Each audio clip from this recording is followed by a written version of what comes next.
Bonjour et ravi de vous retrouver ce soir pour une nouvelle émission de Défense. Au sommaire de ce numéro, un attentat mortel à la voiture Bélier en plein cœur de Jérusalem, une attaque terroriste dans le Parlement d'Ottawa au Canada. Et puis, en fin d'émission, nous nous entretiendrons avec le sauveteur numéro 1 d'Israël qui revient tout juste du Népal. Défense sur i24 News, c'est parti.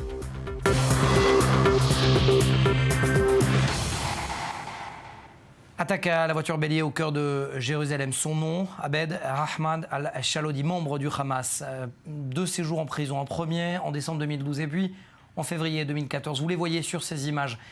Il pénètre dans une allée où se situaient des badauds en plein cœur de Jérusalem qui attendaient sur le quai de la station Givat Tachmoshet, en français, colline des munitions.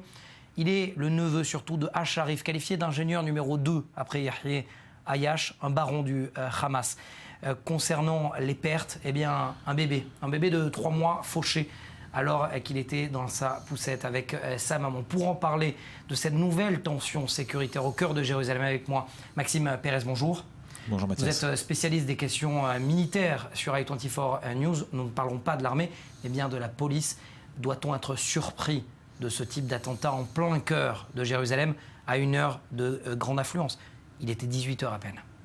Oui, le grand problème de ces attentats, c'est qu'ils sont absolument imprévisibles. Et peu importe le déploiement policier, peu importe l'heure à laquelle se passe ce genre d'incident, on ne peut pas prévoir évidemment à l'avance des attaques de type de celle qui s'est déroulée hier, une attaque à la voiture Bélier où, comme il y a 2 mois, des tracteurs utilisés par des ouvriers palestiniens sur un chantier.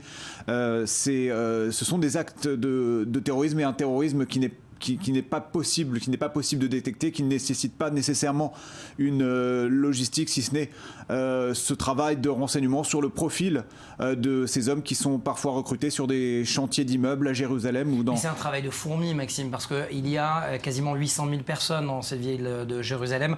Il y a à peu près 200 000 Arabes. Comment, et la police ne l'entend pas, en tout cas de cette oreille, comment la police peut faire pour enrayer cette série d'actes isolés en plein cœur de Jérusalem? Mais le problème vient d'abord peut-être du déficit de renseignement et de l'absence de forces policières dans ces quartiers problématiques que sont les quartiers Est, les quartiers arabes ou palestiniens de Jérusalem. La police est souvent déployée à l'extérieur de ces quartiers. Elle y fait des fois acte de présence, mais immédiatement il y a des échauffourées avec la jeune population palestinienne, des lanceurs de pierre. Vous parlez de jeunes lanceurs de pierre, 12 ans à peine pour le garçon qui a été arrêté cette nuit. Vous parlez également d'échauffourées fréquents. Est-ce qu'on peut dire qu'il y a un manque clair d'autorité de la part de la police dans ces quartiers-là ? Et c'est aujourd'hui en tout cas les propos tenus par le maire de Jérusalem, Nir Barkat.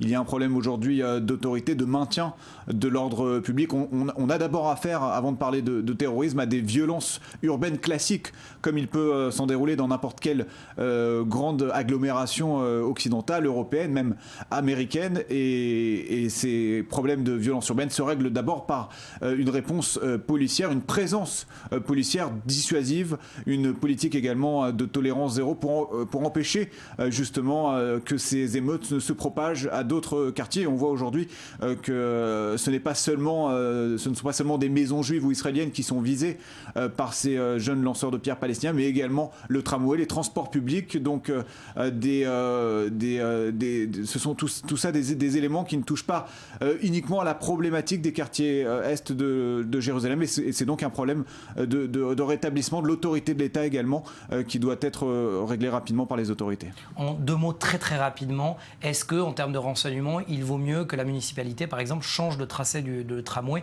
et ne passe plus dans les quartiers arabes? Est-ce que ça peut aider ou pas du tout? On voit mal les autorités israéliennes envisager un tel changement de tracé. D'abord, quand on sait la durée du chantier qui a nécessité ce tramway à Jérusalem, il y a des questions aussi politiques, mais il y a aussi des gens qui ne sont pas des détracteurs justement du rapprochement israélo-palestinien, qui vont vous dire que ce tramway a permis à la population israélienne, arabe, de venir justement dans les quartiers ouest de Jérusalem. Il y a une nouvelle coexistence aujourd'hui, mais on le voit bien aujourd'hui, ce qui ressort le plus, ce sont ces problèmes récurrents de sécurité dans le tramway et la solution évidemment n'est pas de maintenir en place un dispositif maximal de police qui évidemment ne donne pas une bonne image de cette ville de Jérusalem où il y a aussi beaucoup de touristes, beaucoup de pèlerins du monde entier. Donc c'est une situation qui ne peut évidemment pas durer. Merci Maxime Le Tout, policier, bien évidemment, n'est pas une solution pour en tout cas une ville comme Jérusalem. Merci Maxime. Deuxième soldat mort en moins de 3 jours au Canada. Le pays membre de la coalition internationale contre l'État islamique est-il la nouvelle cible des djihadistes? Les 2 auteurs des attaques, dont celle du Parlement, étaient des Canadiens convertis à l'islam. Regardez ce sujet, on en parle juste après avec François Bugingo, journaliste à la LCN, chaîne de télévision locale du Québec. Onde de choc au Canada. Mercredi matin, peu avant 10h, un homme abat un soldat en faction devant le monument aux morts de la capitale canadienne, situé à proximité du Parlement. Puis rapidement, après avoir pris possession d'une voiture officielle, le tireur s'engouffre dans le bâtiment pourchassé par des membres des forces de l'ordre. Il sera finalement éliminé au cours d'un échange de coups de feu nourris.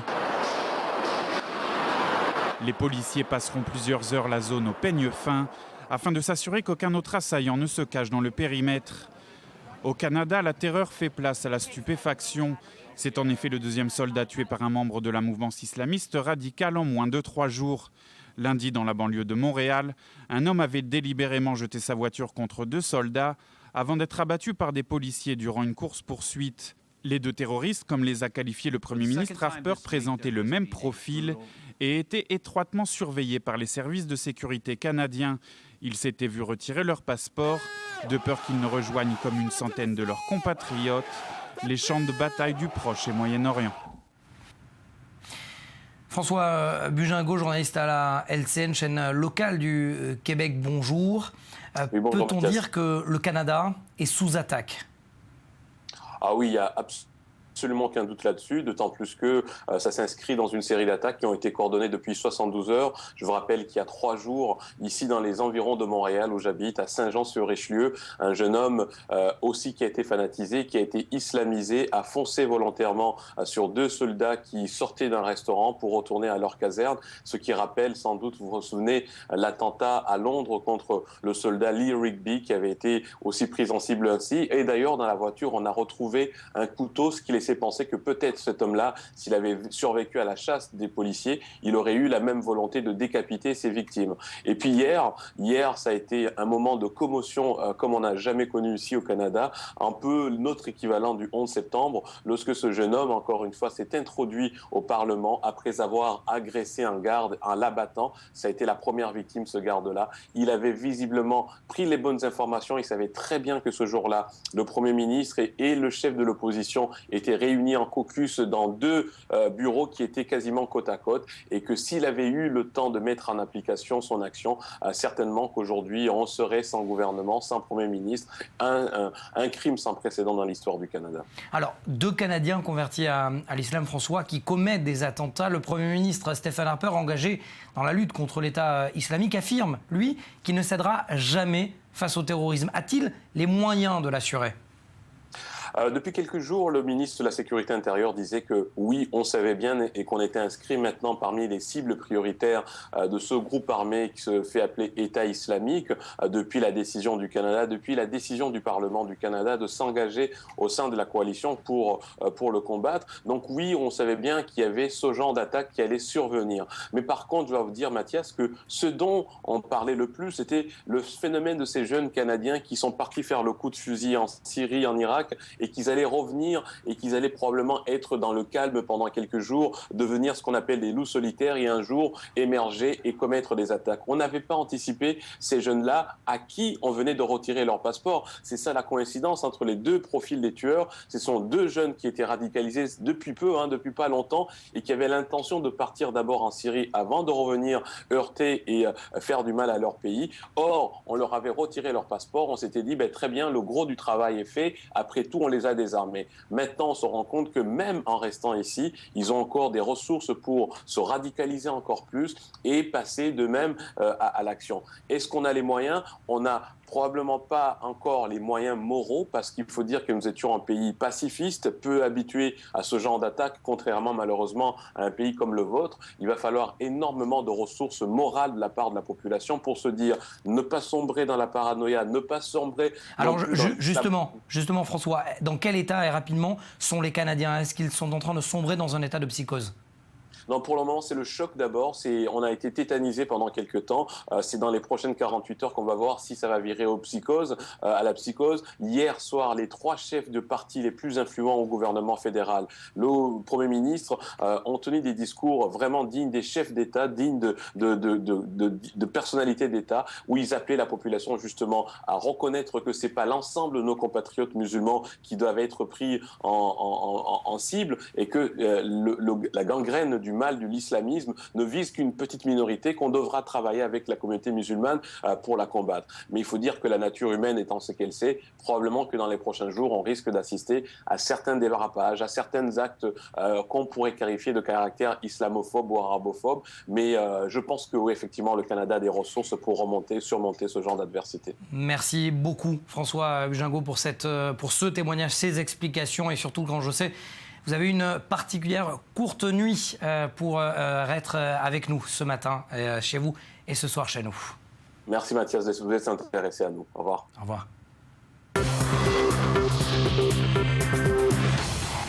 Allez, on parle de cette tragédie où plus de 40 personnes, dont 3 Israéliens, ont perdu la vie dans l'ascension de l'Annapurna, dans la chaîne de l'Himalaya. Qu'est-ce qui pousse finalement ces jeunes à tenter l'impossible? Un sujet de Daniel Zéry. Les opérations de secours se sont enfin terminées au Népal après une semaine de recherche intense depuis la tempête qui a soufflé dans l'Himalaya et qui a fait des dizaines de morts. Les autorités népalaises ont mené une opération d'envergure pour retrouver des survivants des avalanches massives. L'armée du pays était à la tête de cette mission. Plus de 10 hélicoptères ont été mobilisés chaque jour pour secourir les randonneurs, mais aussi pour déposer les équipes de recherche dans des zones autrement difficiles d'accès. Des soldats népalais ont également été déployés dans des régions de la montagne où les hélicoptères ne pouvaient pas atterrir, et plusieurs pays étrangers ont envoyé leurs équipes sur place pour participer aux opérations. Au total, près de 600 randonneurs et guides ont été secourus du circuit très populaire de l'Annapurna, le 10e sommet le plus élevé du monde. Au moins 40 personnes ont perdu la vie dans la tempête, une tempête qui s'est révélée particulièrement meurtrière puisqu'elle a eu lieu pendant le pic de la saison de randonnée, ce qui a également souligné un manque de préparation de la part des autorités. Elles ont fait l'objet de nombreuses critiques ce mardi. Je pense que nous avons fait du bon travail. Vous savez, secourir un aussi grand nombre de personnes, ce n'est pas une petite opération. Le gouvernement népalais s'est cependant engagé à réformer l'industrie de la randonnée dans le pays et à mettre en place plus de mesures de sécurité comme des abris et des systèmes GPS de façon à être mieux préparé à de tels événements à l'avenir. Et on accueille sur ce plateau Hilik Magnus, bonjour. Vous êtes qualifié de sauveteur numéro 1 en Israël. Vous avez participé d'ailleurs aux opérations de sauvetage au Népal. Plus de 40 personnes tuées, dont 3 Israéliens. Pouvez-vous nous décrire concrètement comment ça se passe, une opération de sauvetage, surtout dans le contexte de l'Himalaya ?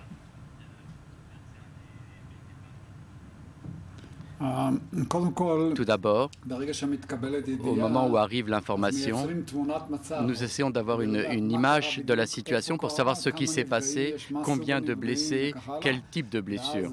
Et alors, nous identifions les gens qui se trouvent dans les environs proches pour aider. Et là, nous avons mis en œuvre le ministère de la Défense. Et le ministère de la Défense est entré en contact avec la police locale et on fait toutes les opérations nécessaires, et toute la coordination a été faite par le ministère des Affaires étrangères. Est-ce que ces jeunes-là sont bien préparés ?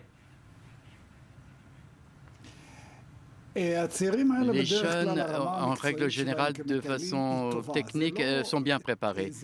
Ce ne sont pas des gens extrêmes, des alpinistes, qui doivent savoir ce qui les attend. Cela dit, les conditions, il est impossible d'être prêt pour toutes les conditions. Il faut savoir qu'il peut toujours avoir des surprises. La base de tout ça, c'est d'avoir des informations. Celui qui ne savait pas, c'est dangereux.